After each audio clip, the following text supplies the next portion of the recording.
சென்னை அண்ணனூர் ரயில் நிலையத்தில் தண்டவாளத்திற்கு அருகே திடீர் பள்ளம் ஏற்பட்டதால் சுமார் 1 மணி நேரம் மின்சார ரயில்களின் சேவை பாதிக்கப்பட்டது. கூடுதல் விவரங்களை செய்தியாளர் இலக்கியகுமார் வழங்க கேட்கலாம். இலக்கியகுமார், வணக்கம். விவரங்களை பதிவு பண்ணலாம்.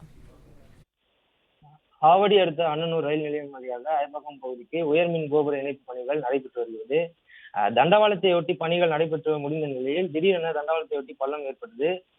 தகவல் அறிந்து வந்த ரயில்வே ஊழியர்கள் பள்ளத்தை சரி செய்யும் பணியில் ஈடுபட்டனர். இதன் காரணமாக சுமார் 1 மணி நேரமாக காலை 8 மணி முதல் 9:30 மணி வரை ஆவடியில் இருந்து சென்ட்ரல் மற்றும் சென்ட்ரலில் இருந்து ஆவடி நோக்கி செல்லும் மின்சார ரயில்கள் சேவைகள் பாதிக்கப்பட்டன.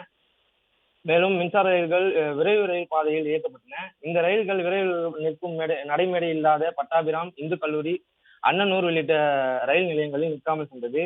இதனால் வேலைக்கு செல்வோர், பள்ளி, கல்லூரிக்கு செல்வோர் மிகுந்த கடும் அவதிக்குள்ளாகி வந்தனர்.